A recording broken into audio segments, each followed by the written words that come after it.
TV NRI देख रहे हो तुसी ते मैं हाँ तुहाडे नाल ही ना खबरां दी शुरुआत करदे हां कुछ खास खबरां दे नाल। पंजाब दे मुख मंत्री कैप्टन अमरिंदर सिंह ने सूबे दे लोकां नूं कोरोना प्रति जागरूक करन दे लई कीती वीडियो सांझी। वध रहीआं मौतां काਰਨ देह दा अंतिम संस्कार करन दी बजाए लाशां नूं यमुना नदी दे विच सुੱਟਿਆ जा रिहा है। विदेश विच रोजी रोटी कमाउण गए पिंड आलमा दे नौजवान दी अमरीका विच दिल दा दौरा पैण नाल होई मौत। कोविड-19 ਨੂੰ ਖਤਮ ਕਰਨ ਲਈ ਅੰਮ੍ਰਿਤਸਰ ਦਾ ਪਿੰਗਲਵਾੜਾ ਵੀ ਆਇਆ ਖੁੱਲ ਕੇ ਸਾਹਮਣੇ। ਜਲੰਧਰ ਦੇ ਸਿਵਲ ਹਸਪਤਾਲ 'ਚ ਆਪਣੇ ਪਤੀ ਦੀ ਲਾਸ਼ ਲੈਣ ਲਈ ਧੱਕੇ ਖਾ ਰਹੀ ਹੈ ਗਰੀਬ ਮਹਿਲਾ। ਆਓ ਨਜ਼ਰ ਮਾਰ ਲੈਂਦੇ ਹਾਂ ਕੁਝ ਵਿਸਥਾਰ ਦੇ ਨਾਲ ਇਹਨਾਂ ਖਬਰਾਂ ਤੇ। ਪੰਜਾਬ ਦੇ ਮੁੱਖ ਮੰਤਰੀ ਕੈਪਟਨ ਅਮਰਿੰਦਰ ਸਿੰਘ ਨੇ ਸੂਬੇ ਦੇ ਲੋਕਾਂ ਨੂੰ ਜਾਗਰੂਕ ਕਰਨ ਦੇ ਲਈ ਇੱਕ ਵੀਡੀਓ ਸਾਂਝੀ ਕੀਤੀ ਹੈ ਜਿਸ ਦੇ ਵਿੱਚ ਉਹਨਾਂ ਨੇ ਕਰੋਨਾ ਦੇ ਨਾਲ ਹੋ ਰਹੇ ਨੁਕਸਾਨ ਬਾਰੇ ਵੀ ਦੱਸਿਆ ਹੈ ਅਤੇ ਉਹਨਾਂ ਕਿਹਾ ਕਿ ਜਿਸ ਕਿਸੇ ਨੂੰ ਵੀ ਕਰੋਨਾ ਦੇ ਲੱਛਣ ਦਿਸਦੇ ਨੇ ਤੇ ਉਹ ਤੁਰੰਤ ਹੀ ਡਾਕਟਰ ਦੇ ਕੋਲ ਜਾਣ। ਹੋਰ ਉਹਨਾਂ ਕੀ ਕਿਹਾ ਇਸ ਵੀਡੀਓ ਦੇ ਵਿੱਚ ਆਓ ਦਿਖਾਉਂਦੇ ਹਾਂ ਤੁਹਾਨੂੰ ਵੀ। ਪੰਜਾਬ ਦੇ ਮੁੱਖ ਮੰਤਰੀ ਕੈਪਟਨ ਅਮਰਿੰਦਰ ਸਿੰਘ ਨੇ ਸੂਬੇ ਦੇ ਲੋਕਾਂ ਨੂੰ ਜਾਗਰੂਕ ਕਰਨ ਲਈ ਇੱਕ ਵੀਡੀਓ ਸਾਂਝੀ ਕੀਤੀ ਹੈ ਜਿਸ ਵਿੱਚ ਉਹਨਾਂ ਨੇ ਕਰੋਨਾ ਦੇ ਨਾਲ ਹੋ ਰਹੇ ਨੁਕਸਾਨ ਬਾਰੇ ਦੱਸਦੇ ਹੋਏ ਇਸ ਤੋਂ ਬਚਾਅ ਕਰਨ ਤੇ ਕਰੋਨਾ ਦੇ ਲੱਛਣ ਹੋਣ ਤੇ ਤੁਰੰਤ ਡਾਕਟਰ ਕੋਲ ਜਾਣ ਦੀ ਗੱਲ ਵੀ ਕਹੀ ਹੈ। ਇਸ ਮੁਸੀਬਤ ਦੇ ਮੌਕੇ ਸਾਥ ਦੇਣ ਵਾਲੇ ਧਾਰਮਿਕ ਤੇ ਸਮਾਜ ਸੇਵੀ ਅਦਾਰਿਆਂ ਦਾ ਉਹਨਾਂ ਨੇ ਧੰਨਵਾਦ ਕੀਤਾ। ਤੁਸੀਂ ਵੀ ਸੁਣੋ ਕੀ ਕਹਿਣਾ ਹੈ ਮੁੱਖ ਮੰਤਰੀ ਪੰਜਾਬ ਦਾ। ਮੇਰੇ ਵੀਰੋ ਤੇ ਭੈਣੋ, ਅੱਜ मैं एक बार फिर ਤੁਹਾਡੇ ਨਾਲ ਇਸ ਕੋਵਿਡ ਦੇ ਸੰਬੰਧ ਵਿੱਚ ਕਰੋਨਾ ਜਿਹੜੀ ਬਿਮਾਰੀ ਫੈਲੀ ਹੋਈ ਹੈ, ਮਹਾਮਾਰੀ ਫੈਲੀ ਹੋਈ ਹੈ, ਉਹਦੇ ਬਾਰੇ ਗੱਲ ਕਰਨਾ ਚਾਹੁੰਦਾ। ਮੈਂ 2 ਵਾਰ ਕਰ ਚੁੱਕਿਆ ਪਹਿਲਾਂ, ਲੇਕਿਨ ਆਪਣੇ ਹਾਲਾਤ ਹੁਣ ਇੰਨੇ ਵਿਗੜ ਰਹੇ ਨੇ ਕਿ ਜ਼ਰੂਰਤ ਮੈਂ ਸਮਝਿਆ ਕਿ ਤੁਹਾਡੇ ਨਾਲ ਮੈਂ ਗੱਲ ਕਰਾਂ। 8,874 ਨਵੇਂ ਕੇਸ ਹੋਏ ਨੇ ਕੱਲ੍ਹ ਔਰ 154 ਬੰਦਿਆਂ ਦੀ ਮੌਤ ਹੋਈ ਉਸ 'ਚ। ਤਾਂ ਹੀ ਅਸੀਂ ਸਰਕਾਰ ਨੂੰ ਕਈ ਕਦਮ ਚੱਕਣੇ ਪਏ ਜਿਹਦੇ ਨਾਲ ਅਸੀਂ ਇਸ ਨੂੰ ਕਿਸੇ ਤਰੀਕੇ ਨਾਲ ਰੋਕ ਸਕੀਏ। ਨਾ ਰੋਕਣ ਦਾ ਤਰੀਕਾ ਹੈ ਕੋਈ ਕਿ ਫੈਲੇ ਨਾ, ਔਰ ਫੈਲਣ ਵਾਸਤੇ ਅਸੀਂ ਕੁਝ ਕਦਮ ਉਠਾਏ ਨੇ। ਦੁਕਾਨਾਂ ਦਾ ਟਾਈਮ ਰੱਖਿਆ, ਕੁਝ ਹੋਰ ਚੀਜ਼ਾਂ ਰੱਖੀਆਂ ਨੇ ਤਾਂ ਕਿ ਲੋਕਾਂ ਦਾ ਜ਼ਿਆਦਾ ਉੱਥੇ ਇਕੱਠ ਨਾ ਹੋਵੇ। ਜਦੋਂ ਇਕੱਠ ਹੁੰਦਾ ਉਹਦੇ ਨਾਲ ਗੱਲ ਇਹ ਫੈਲਦੀ ਹੈ। ਤੋ ਇਹ ਕੁਝ ਕਦਮ ਇਹੋ ਜਿਹੇ ਚੱਕੇ ਨੇ, ਕਈ ਐਲਾਨ ਕੀਤੇ ਗਏ ਨੇ ਔਰ ਉਹ ਇਸੇ ਸੰਬੰਧ ਹੈ ਕਿ ਕਿਸੇ ਨਾ ਕਿਸੇ ਤਰ੍ਹਾਂ ਆਪਾਂ ਕਰੋਨਾ ਨੂੰ ਰੋਕੀਏ। ਤੋ ਮੈਂ ਅੱਜ ਹੁਣ ਪਹਿਲਾਂ ਤਾਂ ਇਹ ਪਿਛਲੇ ਸਾਲ ਜਦੋਂ ਹੋਇਆ ਸੀ ਇਹ ਸ਼ਹਿਰਾਂ ਦੇ ਵਿੱਚ ਸੀ, ਅੰਮ੍ਰਿਤਸਰ, ਜਲੰਧਰ, ਲੁਧਿਆਣਾ, ਪਟਿਆਲਾ ਵਗੈਰਾ ਇੱਧਰਲੇ ਪਾਸੇ। ਲੇਕਿਨ ਹੁਣ ਇਹ ਨਵੀਂ ਜਿਹੜੀ ਬਿਮਾਰੀ ਆਈ ਹੈ ਜਿਹਨੂੰ UK ਸਟ੍ਰੇਨ ਕਹਿੰਦੇ ਨੇ, ਇਹ ਹੁਣ ਪਿੰਡਾਂ ਦੇ ਵਿੱਚ ਜਾ ਰਹੀ ਹੈ ਔਰ ਛੋਟੀ ਉਮਰ ਦੇ ਲੋਕਾਂ ਨੂੰ ਵੀ ਲੱਗ ਰਹੀ ਹੈ। ਪਹਿਲਾਂ ਤਾਂ ਬਜ਼ੁਰਗਾਂ ਨੂੰ ਲੱਗਦੀ ਸੀ, ਹੁਣ ਛੋਟੇ ਉਮਰ ਦੇ। ਹੁਣ ਆ ਦੇਖ ਲਓ, ਜਲੰਧਰ 916, ਮੋਹਾਲੀ 942, ਫਾਜ਼ਿਲਕਾ 373, ਮੁਕਤਸਰ 286, ਮਾਨਸਾ 533, ਜਿਹੜਾ ਅਸੀਂ ਸਮਝ ਵੀ ਨਹੀਂ ਸਕਦੇ ਸੀ ਕਿ ਪਿੰਡਾਂ ਦੇ ਵਿੱਚ ਜਾਏ। ਹੁਣ ਇਹ ਪਿੰਡਾਂ ਦੇ ਵਿੱਚ ਜਾ ਰਹੀ ਹੈ ਸਾਰੀ ਬਿਮਾਰੀ। ਸ਼ਹਿਰਾਂ 'ਚ ਘੱਟ ਹੈ, ਪਿੰਡਾਂ 'ਚ ਜ਼ਿਆਦਾ ਹੈ। ਤੋ ਇਸ ਕਰਕੇ ਮੈਂ ਆਪ ਨੂੰ ਇਹ ਕਹਿਣਾ ਚਾਹੁੰਦਾ ਕਿ ਜਦੋਂ ਕਦੇ ਕੋਈ ਗੱਲ ਹੋ ਜੇ, ਆਪਣੀ ਆਦਤ ਹੈ ਕਹਿਣ ਦੀ ਕਿ ਕੁਛ ਨਹੀਂ ਜੀ ਆਪਣੀ ਠੀਕ ਹੈ, ਥੋੜ੍ਹਾ ਜਿਹਾ ਪਿੰਡਾ ਦੁਖ ਰਿਹਾ ਜਾਂ ਸਾਡੇ ਸਿਰ ਦਰਦ ਹੋ ਰਿਹਾ, ਥੋੜ੍ਹੀ ਠੰਡ ਲੱਗ ਗਈ ਜਾਂ ਮੌਸਮ ਹੋ ਗਈ ਜਾਂ ਬਾਰਿਸ਼ ਆ ਗਈ ਜਾਂ ਕੁਛ ਆ ਗਿਆ, ਇਸ ਕਿਸਮ ਦਾ ਕੰਮ ਇਹ ਨਾ ਤੁਸੀਂ ਕਰੋ। ਕਿਤੇ ਮੈਂ ਇਹ ਵੀ ਸੁਣਿਆ ਕਿ ਟਾਈਫਾਇਡ ਆ ਗਿਆ ਜੀ, ਮਲੇਰੀਆ ਹੋ ਗਿਆ ਜੀ। ਇਹ ਤੁਸੀਂ ਡਾਕਟਰ ਨਹੀਂ ਹੋ, ਤੁਸੀਂ ਨਾ ਇਹਦਾ ਫੈਸਲਾ ਨਹੀਂ ਕਰ ਸਕਦੇ। ਜਦੋਂ ਕੋਈ ਇਹੋ ਜਿਹੀ ਗੱਲ ਹੁੰਦੀ ਹੈ ਤੁਸੀਂ ਇੱਕਦਮ ਆਪਣੇ ਕਿਸੇ ਡਾਕਟਰ ਕੋਲ ਜਾ ਕੇ ਉਹਨੂੰ ਪੁੱਛੋ, ਦੱਸੇ ਤੁਹਾਨੂੰ ਕੀ ਕਿਸਮ ਦਾ ਨੁਕਸ ਹੈ, ਤੁਹਾਨੂੰ ਟਾਈਫਾਇਡ ਹੈ, ਤੁਹਾਨੂੰ ਮਲੇਰੀਆ ਹੈ ਜਾਂ ਤੁਹਾਨੂੰ ਕਰੋਨਾ ਹੈ, ਔਰ ਫਿਰ ਉਹ ਤੁਹਾਨੂੰ ਭੇਜੂਗਾ ਜਿੱਥੇ ਤੁਸੀਂ ਜਾ ਕੇ ਉੱਥੇ ਆਪਣਾ ਟੈਸਟ ਕਰਵਾ ਸਕਦੇ ਹੋ। ਔਰ ਅਗਰ ਇਹ ਟੈਸਟ ਪੋਜ਼ੀਟਿਵ ਨਿਕਲਿਆ ਤਾਂ ਤੁਹਾਨੂੰ ਇਹਦਾ ਇਲਾਜ ਕਰਾਉਣਾ ਪਊਗਾ ਕਿਉਂਕਿ ਇਹ ਬਹੁਤ ਤੇਜ਼ੀ ਨਾਲ ਵੱਧ ਰਿਹਾ। ਹੁਣ ਸਾਡੇ 3 ਕਿਸਮ ਦੇ ਲੈਵਲ ਨੇ ਅਸੀਂ। ਇੱਕ ਅਸੀਂ ਲੈਵਲ 1 ਕਹਿੰਦੇ ਹਾਂ, ਇੱਕ ਲੈਵਲ 2 ਔਰ ਲੈਵਲ 3। ਲੈਵਲ 1 ਜਦੋਂ ਸ਼ੁਰੂ 'ਚ ਹੀ ਪਤਾ ਲੱਗ ਜੇ ਉਹ ਤਾਂ ਘਰੇ ਬੈਠੇ ਤੁਹਾਨੂੰ ਦਵਾਈ ਦੇ ਦੇਣਗੇ ਔਰ ਤੁਸੀਂ ਉੱਥੇ ਠੀਕ ਹੋ ਸਕਦੇ ਹੋ, ਬਾਹਰ ਜਾਣ ਨੂੰ ਲੋੜ ਨਹੀਂ। ਲੈਵਲ 2 ਜਦੋਂ ਕੁਛ ਦੇਰ ਬਾਅਦ ਤੁਸੀਂ ਆਪਣਾ ਜਾ ਕੇ ਡਾਕਟਰ ਕੋਲ ਕਰਦੇ ਹੋ, ਕਦੇ ਲੈਵਲ 2 ਦੇ ਵਿੱਚ ਤੁਹਾਨੂੰ ਆਕਸੀਜਨ ਦੀ ਲੋੜ ਪੈ ਜਾਂਦੀ ਹੈ। ਔਰ ਫਿਰ ਲੈਵਲ 3 ਜਿੱਥੇ ਬਿਲਕੁਲ ਅਖੀਰ ਦੇ ਵਿੱਚ ਜਾ ਕੇ ਜਿਹੜੀ ਬਿਮਾਰੀ ਹੈ ਉਹ ਬਿਲਕੁਲ ਸਿਰੇ ਚੜ੍ਹੀ ਹੁੰਦੀ ਹੈ ਬਿਮਾਰੀ ਔਰ ਉਹਦੇ ਨਾਲ ਕਈ ਮੌਤਾਂ ਸਾਡੀਆਂ ਹੋ ਗਈਆਂ। ਤੁਹਾਨੂੰ ਪਤਾ ਕਿੰਨਾ ਪੰਜਾਬ ਦੇ ਵਿੱਚ ਮੌਤਾਂ ਹੋਈਆਂ ਨੇ? ਮੈਂ ਤੁਹਾਨੂੰ ਆਂਕੜੇ ਦੱਸਾਂ, ਜਦ ਤੋਂ ਇਹ ਕਰੋਨਾ ਸ਼ੁਰੂ ਹੋਈ ਹੈ 9,980 ਬੰਦੇ ਆਪਣੇ ਪੰਜਾਬ ਦੇ ਵਿੱਚ ਮੌਤ ਹੋਈ ਹੈ। ਕੱਲ੍ਹ 154 ਸੀ, ਲੇਕਿਨ ਪੂਰੀ ਸ਼ੁਰੂ ਮਾਰਚ ਤੋਂ ਲੈ ਕੇ ਅੱਜ ਤੱਕ 9,980 ਇਹ ਸਾਡੇ ਪੰਜਾਬੀ ਨੇ, ਸਾਡੇ ਵੀਰ ਨੇ, ਸਾਡੀ ਭੈਣਾਂ ਨੇ। ਔਰ ਇਹ ਇਸ ਕਰਕੇ ਹੋਈ ਹੈ ਕਿਉਂਕਿ ਆਪਾਂ ਅਣਗਹਿਲੀ ਕਰਦੇ ਹਾਂ। ਲੈਵਲ 3 ਜਿਹੜਾ ਅਖੀਰ ਤੱਕ ਹੈ, ਸਭ ਤੋਂ ਜ਼ਿਆਦਾ ਕੇਸ ਉੱਥੇ ਜਾਂਦੇ ਨੇ ਔਰ ਉੱਥੇ ਮੈਨੂੰ ਹੁਣ ਆਪਣੇ ਹਸਪਤਾਲਾਂ ਦੇ ਵਿੱਚ ਬੈੱਡ ਬਣਾਉਣੇ ਪਏ ਨੇ। ਮੈਂ ਕਈਆਂ ਨੂੰ ਬੇਨਤੀ ਕੀਤੀ ਹੈ ਕਿ ਤੁਸੀਂ ਬੈੱਡ ਵਧਾਓ ਆਪਣੇ ਹਸਪਤਾਲਾਂ ਵਿੱਚ ਤਾਂ ਕਿ ਇਹੋ ਜਿਹੇ ਲੈਵਲ 3 ਦੇ ਕੇਸ ਆਉਣ। ਲੈਵਲ 2 ਦੇ ਘੱਟ ਨੇ, ਲੈਵਲ 1 ਤੱਕ ਘਰਾਂ 'ਚ ਹੀ ਹੁੰਦੇ ਨੇ। ਪਰ ਇਹ ਸਾਨੂੰ ਇਹਦਾ ਤੁਸੀਂ ਧਿਆਨ ਤੁਹਾਨੂੰ ਦੇਣਾ ਪਊਗਾ ਅਗਰ ਆਪਣੇ ਪਰਿਵਾਰਾਂ ਦੀ ਤੁਸੀਂ ਰਾਖੀ ਕਰਨੀ ਹੈ, ਉਹਨਾਂ ਨੂੰ ਬਚਾਉਣਾ ਹੈ। ਔਰ ਜਿੱਥੇ ਤਾਈਂ ਲੋਕ ਸਾਡੀ ਜਿਹੜੀ ਮਦਦ ਕਰਨੇ ਨੇ, ਬਾਬਾ ਜੀ ਸਤਿਗੁਰੂ ਮਹਾਰਾਜ ਜੀ ਆਪਣੇ ਰਾਧਾ ਸਵਾਮੀ ਵਾਲੇ, ਸਤਿਗੁਰੂ ਜੀ ਨਾਮਧਾਰੀਆਂ ਵਾਲੇ, ਇੰਨੇ ਇਹੋ ਜਿਹੇ ਮਹਾਂਪੁਰਸ਼ ਨੇ ਸਾਡੇ, ਬੱਲਾਂ ਵਾਲੇ ਬਾਬਾ ਜੀ, ਸਾਰੇ ਸਾਡੀ ਮਦਦ ਕਰ ਰਹੇ ਨੇ ਇਸ ਕੰਮ 'ਚ। ਲੋਕ ਬਾਹਰਲੇ ਵਿਦੇਸ਼ਾਂ ਤੋਂ ਭੇਜ ਰਹੇ ਨੇ। ਓਬਰੋਏ ਜੀ ਨੇ ਦੁਬਈ ਦੇ ਵਿੱਚੋਂ, SP ਓਬਰੋਏ ਜੀ, ਉਹ ਸਾਨੂੰ ਆਕਸੀਜਨ ਭੇਜਣ ਦੀ ਮੈਨੂੰ ਚਿੱਠੀ ਲਿਖੀ ਹੈ। ਪੀਟਰ ਵਿਰਦੀ ਜੀ ਨੇ UK ਦੇ ਵਿੱਚ, ਉਹਨਾਂ ਨੇ ਮੈਨੂੰ ਕਿਹਾ ਮੈਂ ਆਕਸੀਜਨ ਦੇ ਸਿਲੰਡਰ ਵਗੈਰਾ ਕੌਨਸਨਟ੍ਰੇਟਰ ਭੇਜ ਰਿਹਾ। ਔਰ ਇਸੇ ਤਰੀਕੇ ਨਾਲ ਮੈਂ ਬੇਨਤੀ ਕਰਦਾ ਜਿੱਥੇ ਵੀ ਸਾਡੇ ਪੰਜਾਬੀ ਇਹ ਗੱਲ ਮੇਰੀ ਸੁਣਦੇ ਹੋਣ, ਤੁਸੀਂ ਜੋ ਭੇਜ ਸਕਦੇ ਹੋ ਆਪਣੇ ਪੰਜਾਬ ਵਾਸਤੇ ਭੇਜੋ। ਆਪਾਂ ਨੇ ਪੰਜਾਬ ਨੂੰ ਸੁਧਾਰਨਾ ਹੈ, ਠੀਕ ਕਰਨਾ ਹੈ ਔਰ ਆਪਣੇ ਬੱਚਿਆਂ ਨੂੰ ਬਚਾਉਣਾ ਹੈ ਇੱਥੇ, ਔਰ ਆਪਣੇ ਸੂਬੇ ਨੂੰ ਬਚਾਉਣਾ ਹੈ। ਇਸ ਕਰਕੇ ਮੈਂ ਤੁਹਾਨੂੰ ਇਹ ਬੇਨਤੀ ਕਰ ਰਿਹਾ ਕਿ ਤੁਸੀਂ ਇਹਨੂੰ ਐ ਨਾ ਸਮਝੋ ਕਿ ਕੋਈ ਛੋਟੀ ਜਿਹੀ ਮੋਟੀ ਬਿਮਾਰੀ ਉਹ ਨਿਕਲ ਜਾਏਗੀ। ਇਹ ਬਹੁਤ ਭਿਆਨਕ ਬਿਮਾਰੀ ਹੈ ਔਰ ਹਾਲੇ ਆਪਾਂ ਸਿਖਰ ਨਹੀਂ ਪਹੁੰਚੇ। ਜੋ ਡਾਕਟਰ ਦੱਸਦੇ ਨੇ ਕਿ 15 ਮਈ ਦੇ ਗੇੜ 'ਚ ਆਪਾਂ ਸਿਖਰ ਪਹੁੰਚਾਂਗੇ, ਉਸ ਤੋਂ ਬਾਅਦ ਫਿਰ ਨੀਚੇ ਨੂੰ ਆਓ, ਫਿਰ ਸਪਟੈਂਬਰ 'ਚ 9ਵੇਂ ਮਹੀਨੇ ਜਾ ਕੇ ਫਿਰ ਚੜ੍ਹ ਸਕਦੀ ਹੈ। 1918 ਦੇ ਵਿੱਚ ਇੱਕ ਸਪੈਨਿਸ਼ ਫਲੂ ਆਈ ਸੀ ਔਰ ਉਹ ਸਪੈਨਿਸ਼ ਫਲੂ 4 ਸਾਲ ਰਹੀ ਹਿੰਦੁਸਤਾਨ ਦੇ ਵਿੱਚ, ਔਰ ਉਦੋਂ ਦੁਨੀਆ ਦੀ ਆਬਾਦੀ ਬੜੀ ਘੱਟ ਸੀ, ਲੇਕਿਨ 5 ਕਰੋੜ ਬੰਦਿਆਂ ਨੂੰ ਇਹਦਾ ਅਸਰ ਪਿਆ ਸੀ ਉੱਥੇ। ਔਰ ਇੱਥੇ ਵੀ 5-4 ਸਾਲ ਰਹੀ, ਕਿੰਨੇ ਮੌਤਾਂ ਹੋਈਆਂ ਉਦੋਂ। ਔਰ ਉਹ ਸਪਾਈਕਾਂ 'ਚ ਗਈ, ਪਹਿਲਾਂ ਉੱਪਰ ਚੜੀ, ਫਿਰ ਨੀਚੇ ਆਈ, ਫਿਰ ਉੱਪਰ ਗਈ, ਫਿਰ ਨੀਚੇ ਆਈ, 4 ਵਾਰ ਗਈ 4 ਸਾਲਾਂ 'ਚ। ਤਾਂ ਸਾਨੂੰ ਇਸ ਬਿਮਾਰੀ ਦਾ ਕੁਝ ਨਹੀਂ ਪਤਾ, ਕਿਸੇ ਮਾਹਰ ਨੂੰ ਨਹੀਂ ਪਤਾ, ਕਿਸੇ ਡਾਕਟਰ ਨੂੰ ਨਹੀਂ ਪਤਾ, ਕਿਸੇ ਨੂੰ ਵੀ ਨਹੀਂ ਪਤਾ ਕਿ ਕਦੋਂ ਤਾਈਂ ਮੁੱਕੂਗੀ। ਇਸ ਕਰਕੇ ਆਪਣੀ ਰਾਖੀ ਆਪਾਂ ਨੂੰ ਕਰਨੀ ਪਊ, ਤੁਹਾਨੂੰ ਆਪਣੇ ਪਰਿਵਾਰਾਂ ਦੀ, ਔਰ ਮੈਨੂੰ ਤੁਸੀਂ ਉਰੇ ਭੇਜਿਆ, ਮੈਂ ਆਪਣੇ ਪੰਜਾਬ ਦੀ, ਔਰ ਇਹੀ ਮੈਂ ਕਰੂੰਗਾ। ਔਰ ਮੈਂ ਆਸ ਕਰਦਾ ਕਿ ਕਦੇ ਔਖੀ ਘੜੀ ਪੀਣੀ ਪੈਂਦੀ ਆਪਾਂ ਨੂੰ, ਕਦੇ ਆਪਾਂ ਨੂੰ ਕਦਮ ਚੱਕਣੇ ਪੈਣਗੇ ਜਿਹੜੇ ਤੁਹਾਨੂੰ ਪਸੰਦ ਨਾ ਆਉਣ ਕਿਸੇ ਨੂੰ, ਲੇਕਿਨ ਅਸੀਂ ਕਰ ਰਹੇ ਹਾਂ ਪੰਜਾਬ ਵਾਸਤੇ, ਤੁਹਾਡੇ ਵਾਸਤੇ, ਤੁਹਾਡੇ ਪਰਿਵਾਰਾਂ ਵਾਸਤੇ, ਤੁਹਾਡੇ ਬੱਚਿਆਂ ਵਾਸਤੇ। ਔਰ ਤਾਂ ਹੀ ਮੈਂ ਆਸ ਕਰਦਾ ਕਿ ਚਾਹੇ ਦੁਕਾਨ ਨੂੰ ਬੰਦ ਕਰਨਾ ਪਵੇ, ਚਾਹੇ ਕੋਈ ਹੋਰ ਚੀਜ਼ ਪੰਜਾਬ ਸਰਕਾਰ ਦੱਸੇ, ਉਹ ਤੁਸੀਂ ਅਮਲ ਕਰੋ ਉਸ 'ਤੇ, ਤਾਂ ਕਿ ਆਪਾਂ ਇਸ ਪੰਜਾਬ ਨੂੰ, ਆਪਣੇ ਪੰਜਾਬ ਨੂੰ ਆਪਾਂ ਸੁਰੱਖਿਅਤ ਰੱਖ ਸਕੀਏ। ਤਾਂ ਮੈਂ ਆਸ ਕਰਦਾ ਕਿ ਤੁਸੀਂ, ਵਾਹਿਗੁਰੂ ਤੁਹਾਨੂੰ ਸਾਡੇ ਸਾਰੇ ਪਰਿਵਾਰਾਂ ਨੂੰ ਚੜ੍ਹਦੀ ਕਲਾ 'ਚ ਰੱਖਣ, ਥੋੜੀ ਸਿਹਤ ਸਾਰਿਆਂ ਦੀ ਠੀਕ ਰਹੇ, ਔਰ ਆਪਾਂ ਪੰਜਾਬ ਨੂੰ ਬੜੀ ਜਲਦੀ ਹੀ ਇਸ ਔਖੀ ਘੜੀ ਤੋਂ ਕੱਢੀਏ। ਬਹੁਤ ਧੰਨਵਾਦ ਤੁਹਾਡਾ। ਵਾਹਿਗੁਰੂ ਜੀ ਕਾ ਖਾਲਸਾ, ਵਾਹਿਗੁਰੂ ਜੀ ਕੀ ਫਤਿਹ। ਹੁਣ ਰੁਕ ਕਰਦੇ ਹਾਂ ਅਗਲੀ ਖਬਰ ਵੱਲ ਨੂੰ। ਉੱਤਰ ਪ੍ਰਦੇਸ਼ ਵਿੱਚ ਕਰੋਨਾ ਮਹਾਮਾਰੀ ਕਾਰਨ ਹਾਲਾਤ ਇੰਨੇ ਭਿਆਨਕ ਹੋ ਗਏ ਨੇ ਕਿ ਪਿੰਡਾਂ ਦੇ ਵਿੱਚ ਵੀ ਇਸ ਮਹਾਮਾਰੀ ਨੇ ਤਬਾਹੀ ਮਚਾ ਦਿੱਤੀ ਹੈ। ਜੀ ਹਾਂ, ਯੂਪੀ ਦੇ ਜ਼ਿਲ੍ਹਾ ਹਮੀਰਪੁਰ ਦੀ ਯਮੁਨਾ ਨਦੀ ਵਿੱਚੋਂ ਕਈ ਲਾਸ਼ਾਂ ਬਰਾਮਦ ਕੀਤੀਆਂ ਗਈਆਂ ਨੇ। ਦੱਸ ਦਈਏ ਕਿ ਲਗਾਤਾਰ ਵੱਧ ਰਹੀਆਂ ਮੌਤਾਂ ਕਾਰਨ ਲੋਕ ਦੇਹ ਦਾ ਅੰਤਿਮ ਸੰਸਕਾਰ ਕਰਨ ਦੀ ਬਜਾਏ ਲਾਸ਼ਾਂ ਨੂੰ ਯਮੁਨਾ ਨਦੀ ਦੇ ਵਿੱਚ ਸੁੱਟ ਰਹੇ ਨੇ। ਉੱਤਰ ਪ੍ਰਦੇਸ਼ ਵਿੱਚ ਕੋਰੋਨਾ ਮਹਾਮਾਰੀ ਕਾਰਨ ਹਾਲਾਤ ਇੰਨੇ ਭਿਆਨਕ ਹੋ ਗਏ ਨੇ ਕਿ ਪਿੰਡਾਂ ਵਿੱਚ ਵੀ ਇਸ ਮਹਾਮਾਰੀ ਨੇ ਤਬਾਹੀ ਮਚਾ ਦਿੱਤੀ ਹੈ। ਜੀ ਹਾਂ, ਯੂਪੀ ਦੇ ਜ਼ਿਲ੍ਹਾ ਹਮੀਰਪੁਰ ਦੀ ਯਮੁਨਾ ਨਦੀ ਵਿੱਚੋਂ ਕਈ ਲਾਸ਼ਾਂ ਬਰਾਮਦ ਕੀਤੀਆਂ ਗਈਆਂ ਨੇ। ਦੱਸ ਦਈਏ ਕਿ ਲਗਾਤਾਰ ਵਧਦੇ ਜਾ ਰਹੇ ਮੌਤ ਦਰ ਕਾਰਨ ਲੋਕ ਦੇਹ ਦਾ ਸੰਸਕਾਰ ਕਰਨ ਦੀ ਬਜਾਏ ਲਾਸ਼ਾਂ ਨੂੰ ਯਮੁਨਾ ਨਦੀ ਵਿੱਚ ਸੁੱਟ ਰਹੇ ਨੇ। ਜਦੋਂ ਨਦੀ ਵਿੱਚ ਕਈ ਲਾਸ਼ਾਂ ਨੂੰ ਇਕੱਠੇ ਦੇਖਿਆ ਗਿਆ ਤਾਂ ਪੂਰੇ ਇਲਾਕੇ ਵਿੱਚ ਭੱਜ ਦੌੜ ਮਚ ਗਈ। ਇਸ ਦੀ ਸੂਚਨਾ ਮਿਲਦੇ ਹੀ ਪੁਲਿਸ ਨੇ ਮੌਕੇ ਤੇ ਪਹੁੰਚ ਕੇ ਜਾਂਚ ਸ਼ੁਰੂ ਕੀਤੀ ਤਾਂ ਪਤਾ ਚੱਲਿਆ ਕਿ ਕਾਨਪੁਰ ਤੇ ਹਮੀਰਪੁਰ ਜ਼ਿਲ੍ਹਿਆਂ ਵਿੱਚ ਵੱਡੀ ਗਿਣਤੀ ਵਿੱਚ ਲੋਕਾਂ ਦੀ ਮੌਤ ਹੋ ਰਹੀ ਹੈ, ਜਿਨ੍ਹਾਂ ਦਾ ਸੰਸਕਾਰ ਕਰਨ ਦੀ ਬਜਾਏ ਉਹਨਾਂ ਨੂੰ ਨਦੀ ਵਿੱਚ ਵਹਾਇਆ ਜਾ ਰਿਹਾ ਹੈ। ਬਿਊਰੋ ਰਿਪੋਰਟ ਦਾ TV NRI। ਸੁਨਹਿਰੇ ਭਵਿੱਖ ਬਣਾਉਣ ਲਈ ਵਿਦੇਸ਼ ਗਏ ਗੁਰਦਾਸਪੁਰ ਦੇ ਪਿੰਡ ਆਲਮਾ ਦੇ ਨੌਜਵਾਨ ਦੀ ਮੌਤ ਹੋ ਗਈ ਹੈ। ਜੀ ਹਾਂ, ਅਮਰੀਕਾ ਦੇ ਵਿੱਚ ਦਿਲ ਦਾ ਦੌਰਾ ਪੈਣ ਨਾਲ ਇਸ ਨੌਜਵਾਨ ਦੀ ਮੌਤ ਹੋ ਗਈ ਹੈ। ਪਿੰਡ ਦੇ ਵਿੱਚ ਸੋਗ ਦੀ ਲਹਿਰ ਹੈ ਅਤੇ ਮੁੰਡੇ ਦੇ ਮਾਪਿਆਂ ਦਾ ਰੋ ਕੇ ਬੁਰਾ ਹਾਲ ਹੈ। ਸੁਨਹਿਰਾ ਭਵਿੱਖ ਬਣਾਉਣ ਲਈ ਵਿਦੇਸ਼ ਵਿੱਚ ਗਏ ਗੁਰਦਾਸਪੁਰ ਦੇ ਪਿੰਡ ਆਲਮਾ ਦੇ 33 ਸਾਲਾਂ ਦੇ ਨੌਜਵਾਨ ਜਰਨੈਲ ਸਿੰਘ ਦੀ ਅਮਰੀਕਾ ਵਿੱਚ ਦਿਲ ਦਾ ਦੌਰਾ ਪੈਣ ਕਾਰਨ ਮੌਤ ਹੋਣ ਦਾ ਸਮਾਚਾਰ ਪ੍ਰਾਪਤ ਹੋਇਆ ਹੈ। ਪਿੰਡ ਵਿੱਚ ਇਹ ਖਬਰ ਪਹੁੰਚਦੇ ਹੀ ਪਿੰਡ ਵਿੱਚ ਸੋਗ ਦੀ ਲਹਿਰ ਹੈ ਅਤੇ ਪਰਿਵਾਰ ਦਾ ਰੋ ਕੇ ਬੁਰਾ ਹਾਲ ਹੈ। ਮ੍ਰਿਤਕ ਦੇ ਬੇਸਹਾਰਾ ਮਾਂ ਅਤੇ ਪਤਨੀ ਨੇ ਮੈਂਬਰ ਪਾਰਲੀਮੈਂਟ ਸਨੀ ਦਿਓਲ ਅਤੇ ਰਾਜ ਸਭਾ ਮੈਂਬਰ ਪ੍ਰਤਾਪ ਬਾਜਵਾ ਨੂੰ ਮ੍ਰਿਤਕ ਦੀ ਲਾਸ਼ ਜਲਦ ਭਾਰਤ ਲਿਆਉਣ ਦੀ ਅਪੀਲ ਕੀਤੀ ਹੈ। ਇਸ ਸੰਬੰਧੀ ਜਾਣਕਾਰੀ ਦਿੰਦੇ ਹੋਏ ਮ੍ਰਿਤਕ ਦੀ ਪਤਨੀ ਸੁਖਵੰਤ ਕੌਰ ਦਾ ਕੀ ਕਹਿਣਾ ਹੈ, ਆਓ ਜਾਣਦੇ ਹਾਂ। ਸੁਖਵੰਤ ਕੌਰ, ਕੀ ਗੱਲ ਹੋਈ?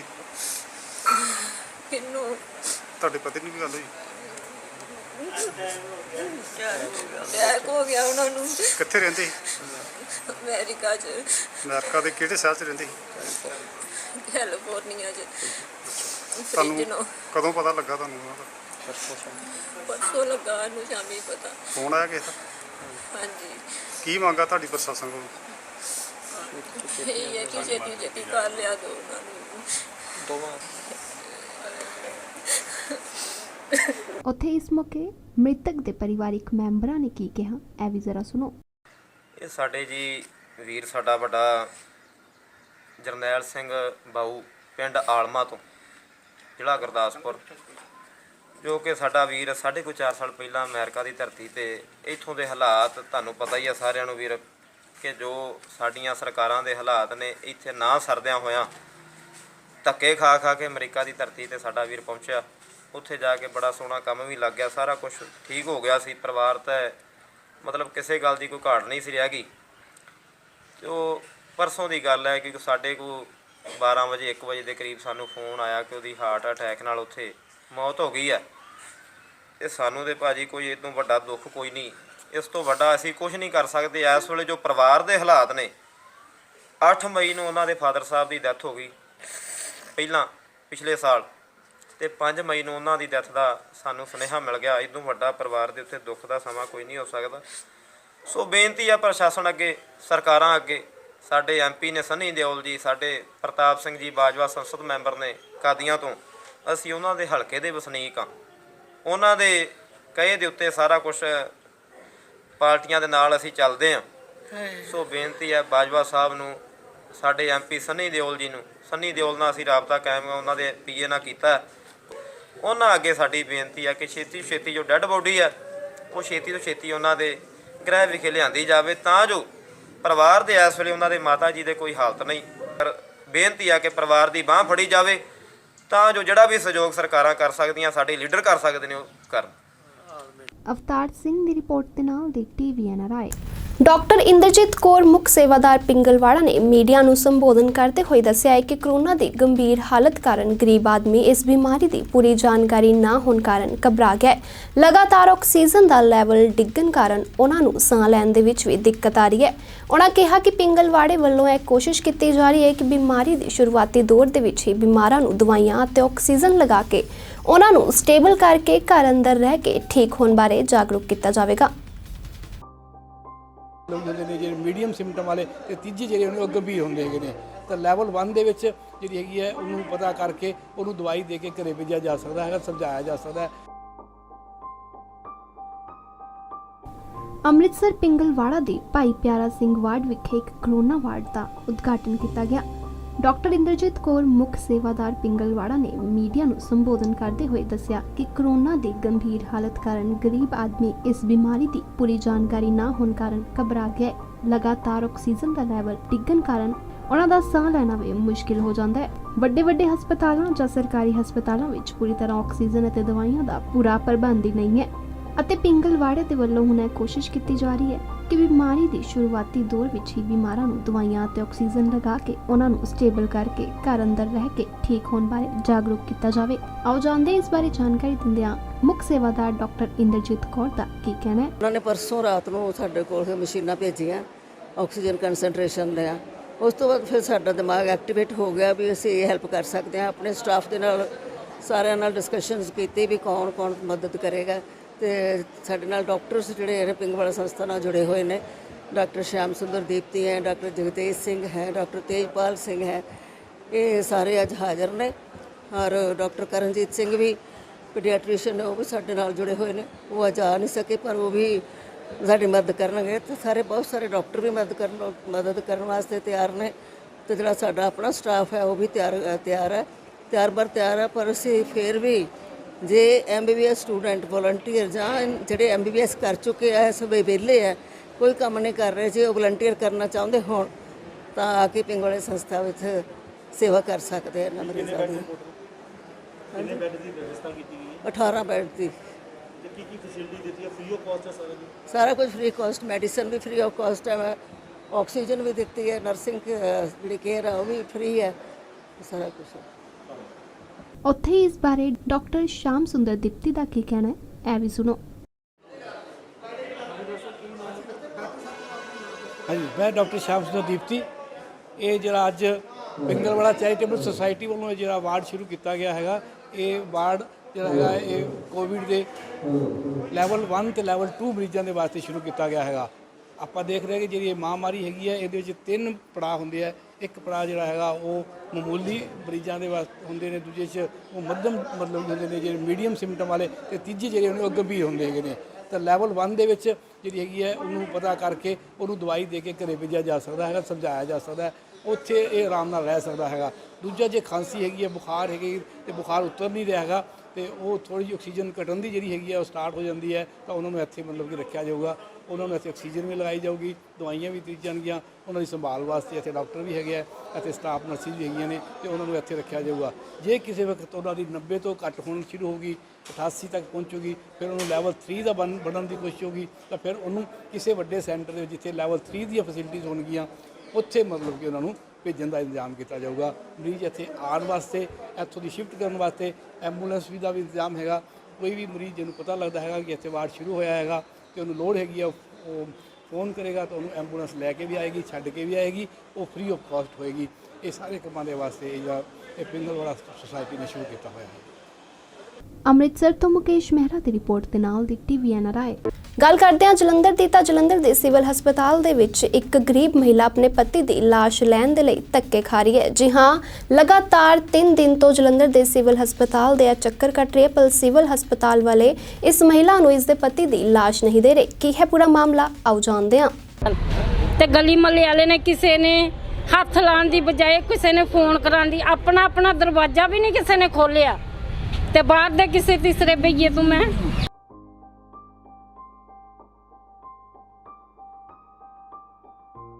ਬਸ ਕੱਲ ਆਏ ਸੀ, ਕੱਲ ਵੀ ਜਿੱਦਾਂ ਅੱਜ ਕਰ ਰਹੀਆਂ ਸੀ ਆਨਾ ਖਾਨੀ ਉਦਾਂ ਹੀ ਕੱਲ ਕਰ ਰਹੀਆਂ ਸੀ।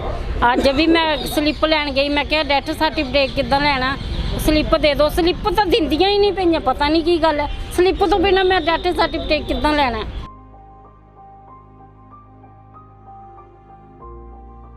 ਉਹ ਵਿਚਾਰੇ ਕਹਿੰਦੇ ਮੈਂ ਸੰਸਕਾਰ ਦਾ ਤੁਹਾਡੇ ਦਾ ਮੈਂ ਖਰਚਾ ਚੁੱਕ ਲੂੰਗਾ। ਦੇ ਸਾਹਮਣੇ ਨਾ ਉਹਨਾਂ ਨੇ ਕਰੋਨਾ ਪੋਜ਼ਿਟਿਵ ਦੱਸੀ ਹੈ ਤੇ ਨਾ ਨੈਗੇਟਿਵ ਦੱਸੀ ਹੈ। ਕਹਿ ਰਹੇ ਨੇ ਨੈਗੇਟਿਵ, ਉਹ ਕੀ ਕਹਿੰਦੇ ਪੋਜ਼ਿਟਿਵ ਹੈ, ਕਰੋਨਾ ਨਹੀਂ ਸੀਗਾ।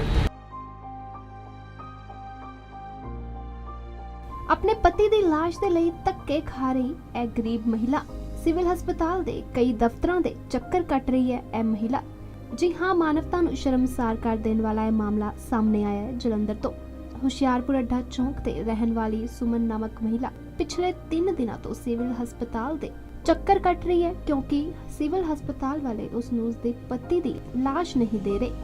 ਦੱਸਦੇ ਕਿ ਸੁਮਨ ਦੇ ਪਤੀ ਜਸਵਿੰਦਰ ਨੂੰ ਦਿਲ ਦਾ ਦੌਰਾ ਪਿਆ ਸੀ ਅਤੇ ਉਸਦੀ ਸਿਵਲ ਹਸਪਤਾਲ ਦੇ ਵਿੱਚ ਮੌਤ ਹੋ ਗਈ ਸੀ। ਤੇ ਜਦੋਂ ਇਸ ਬਾਰੇ ਮੀਡੀਆ ਨੂੰ ਜਾਣਕਾਰੀ ਮਿਲੀ ਤਾਂ ਪ੍ਰਸ਼ਾਸਨ ਤੇ ਦਬਾਅ ਪਿਆ ਅਤੇ ਉਹਨਾਂ ਦੇ ਵੱਲੋਂ ਮਹਿਲਾ ਨੂੰ ਛੇਤੀ ਤੋਂ ਛੇਤੀ ਲਾਸ਼ ਦੇਣ ਦੀ ਗੱਲ ਕਹੀ ਗਈ।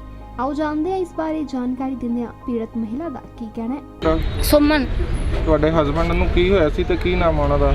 ਜਤਿੰਦਰ ਸਿੰਘ ਉਹਨਾਂ ਦਾ ਨਾਮ ਹੈ, ਤੇ ਮਾੜਾ ਜਿਹਾ ਬੁਖਾਰ ਸੀਗਾ, ਰੱਬ ਜਾਣੇ ਕੀ ਸ਼ੂਗਰ ਵੱਧ ਗਈ ਕੱਲ ਪਰਸੋਂ ਉਹਨਾਂ ਦੀ ਕਿ ਕੀ ਹੋਇਆ, ਯਕਦਮ ਹੀ ਕੁਛ ਹੋਣ ਲੱਗ ਪਿਆ ਜੀ, ਘਬਰਾਉਣ ਲੱਗ ਪਿਆ। ਮੈਨੂੰ ਕਹਿੰਦੇ ਸੁਮਨ ਐਂਬੂਲੈਂਸ ਬੁਲਾ ਤੇ ਮੈਨੂੰ ਹਸਪੀਟਲ ਲੈ ਕੇ ਚੱਲ, ਤੇ ਗਲੀ ਮਹੱਲੇ ਵਾਲੇ ਨੇ ਕਿਸੇ ਨੇ ਹੱਥ ਲਾਉਣ ਦੀ ਬਜਾਏ ਕਿਸੇ ਨੇ ਫੋਨ ਕਰਾਉਣ ਦੀ ਆਪਣਾ ਦਰਵਾਜ਼ਾ ਵੀ ਨਹੀਂ ਕਿਸੇ ਨੇ ਖੋਲਿਆ, ਤੇ ਬਾਹਰ ਦੇ ਕਿਸੇ ਤੀਸਰੇ ਬਈਏ ਤੋਂ ਮੈਂ ਕਿਹੜੀ ਜਗ੍ਹਾ ਰਹਿੰਦੇ ਹੋ ਤੁਸੀਂ? ਅੱਡਾ ਹੁਸ਼ਿਆਰਪੁਰ ਚੌਂਕ, ਮਕਾਨ ਨੰਬਰ 296। ਚੱਦਰਾਂ ਥੱਲੇ ਰਹਿੰਦੀ ਹਾਂ, ਮੇਰਾ ਘਰ ਵਾਲਾ ਹੈਂਡੀਕੈਪ ਹੈ। ਤੇ ਹੁਣ ਕੀ ਹੋਇਆ ਸਰ? ਹੁਣ ਕਿੱਥੇ ਸਿਵਲ ਹਸਪੀਟਲ ਦੇ ਵਿੱਚ 3 ਦਿਨ ਹੋ ਗਏ, ਉਹਨਾਂ ਦੀ ਡੈੱਡ ਬੋਡੀ ਕਿਉਂ ਨਹੀਂ ਦਿੱਤੀ ਜਾ ਰਹੀ ਡਾਕਟਰਾਂ ਵੱਲੋਂ?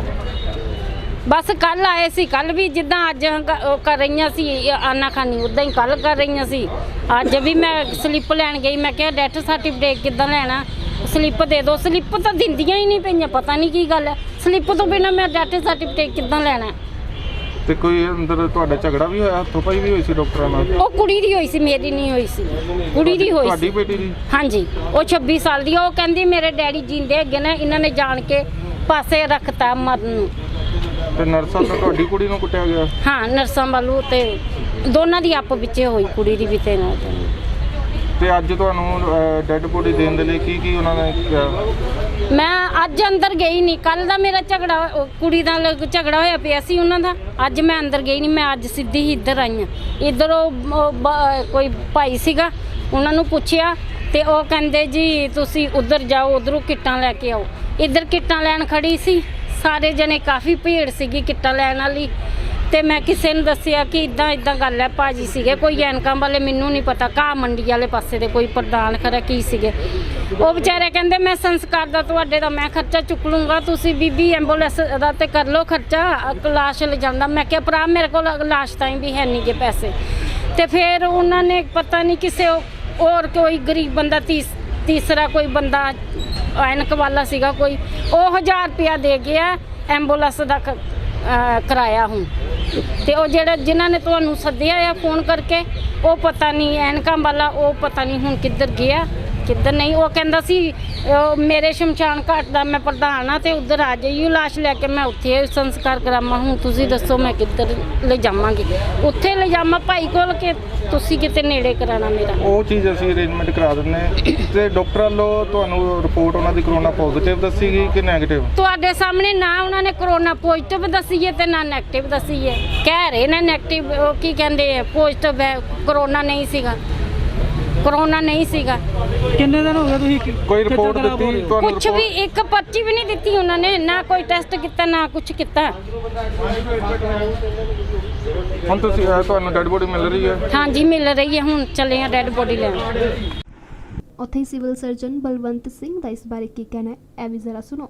ਤੁਹਾਡੇ ਹਸਪੀਟਲ ਵਿੱਚ ਅੱਜ ਜਿਹੜਾ 3 ਦਿਨ ਤੋਂ ਇੱਕ ਡੈੱਡ ਬੋਡੀ ਪਈ ਹੈ ਕਰੋਨਾ ਪੋਜ਼ਿਟਿਵ ਮਰੀਜ਼ ਦੀ, ਉਹਦਾ ਸੰਸਕਾਰ ਕਰਨ ਵਾਸਤੇ ਡਾਕਟਰ ਸਾਹਿਬ ਕਹਿ ਰਹੇ ਨੇ ਉਹਨਾਂ ਨੂੰ ਕਰੋਨਾ ਨਹੀਂ ਹੈ, ਤੁਹਾਨੂੰ ਇੱਥੇ ਡੈੱਡ ਬੋਡੀ ਮਿਲ ਜਾਣੀ। ਜਦੋਂ ਉਹ ਡੈੱਡ ਬੋਡੀ ਲੈਣ ਜਾਂਦੇ ਕਹਿੰਦੇ ਪੀਪੀਈ ਕਿੱਟਾਂ ਲੈ ਕੇ ਆਓ। ਜਦੋਂ ਪੀਪੀਈ ਕਿੱਟਾਂ ਲੈਣ ਆਉਂਦੇ ਕਹਿੰਦੇ ਹਾਂਜੀ ਮੈਡੀਕਲ ਸਟੂਡੈਂਟ ਨੂੰ ਪਤਾ ਨਹੀਂ। ਸਰ ਤੁਸੀਂ ਇੰਚਾਰਜ ਹੋ ਹਰ ਚੀਜ਼ ਦੇ, ਤੁਸੀਂ ਦੇਖਣਾ ਪੂਰੇ ਹਸਪੀਟਲਾਂ ਦਾ, ਪੂਰੇ ਜ਼ਿਲ੍ਹੇ ਦਾ। ਸਿਵਲ ਹਸਪਤਾਲ ਦਾ ਅੱਡ ਮੈਡੀਕਲ ਸਟੂਡੈਂਟ ਹੈ ਜੀ। ਤੁਹਾਡੇ ਸਟਾਫ ਹੀ ਹੁਣ ਪੀਪੀਈ ਕਿੱਟਾਂ ਦੇ ਰਹੇ ਹੋ, ਕਹਿ ਰਹੇ ਸਿਵਲ ਸਰਜਨ ਜੀ ਨਾਲ ਗੱਲ ਕਰੋ, ਉਹ ਕਹਿੰਦੇ ਸਾਡੀ ਅਸੀਂ ਇਸ ਚੀਜ਼ ਦੀ ਜ਼ਿੰਮੇਵਾਰੀ ਨਹੀਂ ਲੈਂਦੇ। ਕਿਹੜੀ ਡੈਡ ਬੋਡੀ? ਕੀ ਨਾਮ? ਜਤਿੰਦਰ ਆ ਨਾਮ। ਜਤਿੰਦਰ ਸਿੰਘ। ਤੇ ਦਿੰਦੇ ਕਿਉਂ ਨਹੀਂ ਪਏ? ਪਤਾ ਹੀ ਨਹੀਂ। ਹੁਣੇ ਅਸੀਂ ਡਿਊਟੀ ਰੂਮ ਚ ਵੀ ਗਏ, ਡਿਊਟੀ ਰੂਮ ਚ ਉਹਨਾਂ ਨੇ ਸਾਡਾ ਮਾਈਕ ਪਿੱਛੇ ਕਰ ਦਿੱਤਾ। ਸੁਮਨ ਉਹਨਾਂ ਦੀ ਵਾਈਫ, ਸੁਮਨ ਉਹਨਾਂ ਦੀ ਵਾਈਫ। ਉਹ ਤਾਂ ਪਰੇਸ਼ਾਨ ਹੋ ਗਏ, ਰੋ ਕੇ 3 ਦਿਨ ਹੋ ਗਏ ਜੀ। ਕੱਲ ਵੀ ਉਹਨਾਂ ਨੂੰ ਇੱਦਾਂ ਹੀ ਰਵਾ ਕੇ ਭੇਜ ਦਿੱਤਾ, ਉਹਨਾਂ ਨੂੰ ਦਿੱਤੀ ਨਹੀਂ ਗਈ। ਕਿੱਥੇ ਸਿਵਲ ਚ? ਤੇ ਡਾਕਟਰ ਸਾਹਿਬ ਕਹਿੰਦੇ ਨੇ ਕਿ ਮੈਂ ਜਵਾਬ ਨਹੀਂ ਦੇ ਸਕਦਾ। ਸਰ ਉਹ ਬੀਬੀ ਮੇਰੇ ਤੋਂ ਅੱਜ ਆਈ ਹੈ, ਪੂਰੇ 1000 ਰੁਪਇਆ ਮੈਂ ਕਿਸੇ ਸੱਜਣ ਤੋਂ ਲੈ ਕੇ ਦਿੱਤਾ। ਸਰ ਉਹਨਾਂ ਨੇ ਆਪ ਤੁਸੀਂ ਨਹੀਂ ਲੱਗੇ ਸਾਡੀ, ਤੁਸੀਂ ਬਹੁਤ ਕੁਝ ਕਰੀ ਜਾਂਦੇ, ਸਾਡੀ ਵੀ ਸੁਣ ਲਓ। ਸੁਣੋ ਤੁਹਾਡੀ ਸੁਣਨੀ ਹੈ। 1000 ਰੁਪਇਆ ਉਹਨੂੰ ਮੈਂ ਲੈ ਕੇ ਦਿੱਤਾ।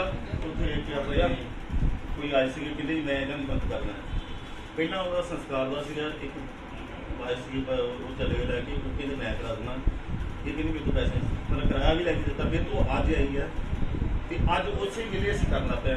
ਪਿੱਛੇ ਕੀ ਹੋਇਆ ਮੈਨੂੰ ਇਹਦੇ ਬਾਰੇ ਸਿੰਘ ਸਾਹਿਬ 3 ਦਿਨ ਤੋਂ ਲੇਡੀਜ਼ ਤੁਹਾਡੇ ਸਿਵਲ ਹਸਪੀਟਲ ਦਿੱਲੀ ਹੋਈ ਨੇ ਆ। ਤੁਹਾਡੇ ਇੱਕ ਲਾਈਵ ਨੂੰ ਪਤਾ ਕਰੋ, ਸੁਣੋ ਇੱਕ ਲਾਈਵ ਦੇ ਵਿੱਚ ਤੁਹਾਡੀ ਲੇਡੀਜ਼ ਨੂੰ ਆਪਾਂ ਪੁਲਿਸ ਤੇ ਸਵਾਲ ਜਵਾਬ ਕੀਤੇ, ਉਹਨੇ ਸਾਇਰਨ ਵਜਾ ਕੇ ਮੀਡੀਆ ਨੂੰ ਡਰਾਉਣ ਦੀ ਕੋਸ਼ਿਸ਼ ਕੀਤੀ। ਉਹਨਾਂ ਨੇ ਪੁਲਿਸ ਸਾਡੇ ਬੁਲਾ ਲਈ। ਅਸੀਂ ਤੁਸੀਂ ਹਾਲਾਤ ਦੇਖ ਸਕਦੇ ਤੁਹਾਡੇ ਸਿਵਲ ਹਸਪੀਟਲ ਦਾ ਕੀ ਹੈ, ਇਹਦੇ ਉੱਤੇ ਕੀ ਐਕਸ਼ਨ ਲਿੱਤਾ ਜਾਏਗਾ? ਮੈਂ ਵੀ ਤੁਹਾਨੂੰ ਕਹੀ ਹੈ ਨਾ ਮੈਡੀਕਲ ਡਾਕਟਰ ਸੀਮਾ ਨਾਲ ਜਾ ਕੇ ਗੱਲ ਕਰੋ। ਸਰ ਉਹਨਾਂ ਨੇ ਕਹੀ, ਉਹ ਕਹਿੰਦੇ ਮੇਰੇ ਕੋਲ ਕਿਸੇ ਵੀ ਗੱਲ ਦਾ ਸਵਾਲ ਦਾ ਜਵਾਬ ਹੈ ਨਹੀਂ। ਪਰ ਮੈਂ ਇਹਦੇ ਬਾਰੇ ਕੁਝ ਨਹੀਂ ਕਹਿ ਸਕਦਾ।